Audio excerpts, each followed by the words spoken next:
Tutto come previsto. Dalla tarda serata di ieri e per tutta la notte piogge intense e abbondanti nevicate hanno tenuto con il fiato sospeso diverse zone della regione. Abbiamo avuto un picco massimo di precipitazioni di 320 mm in Cansiglio e poi a scendere in altre località. La media è stata, appunto, dicevo come previsto, di 150 mm, in modo particolare nella parte montana e pedemontana.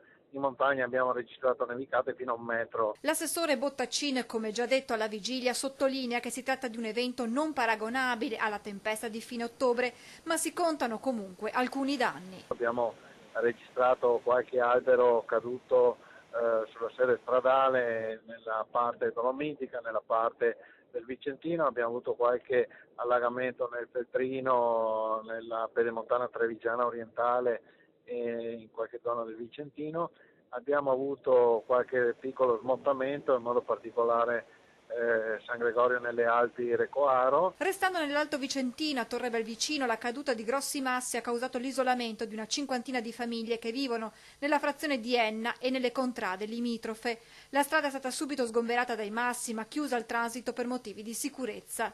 Nella notte si è registrata poi una frana ai Casoni di Belluno, con la strada regionale interrotta per diverse ore e riaperta in mattinata. Alberi in strada da Rivamonte ad Agordo, blackout sempre la scorsa notte a Cappella Maggiore, Livinallongo, Gosaldo e Voltago, mentre questa mattina sono rimasti senza corrente le abitazioni e i negozi di Cortina e Roccapietore.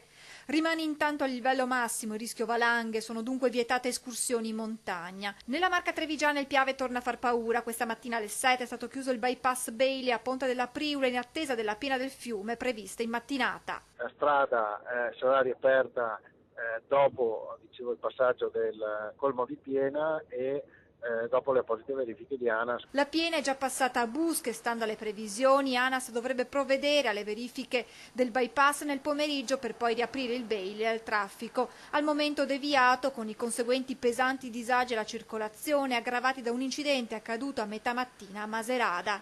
Stando alle previsioni, i fenomeni dovrebbero essere in attenuazione nelle prossime ore fino ad esaurirsi in serata.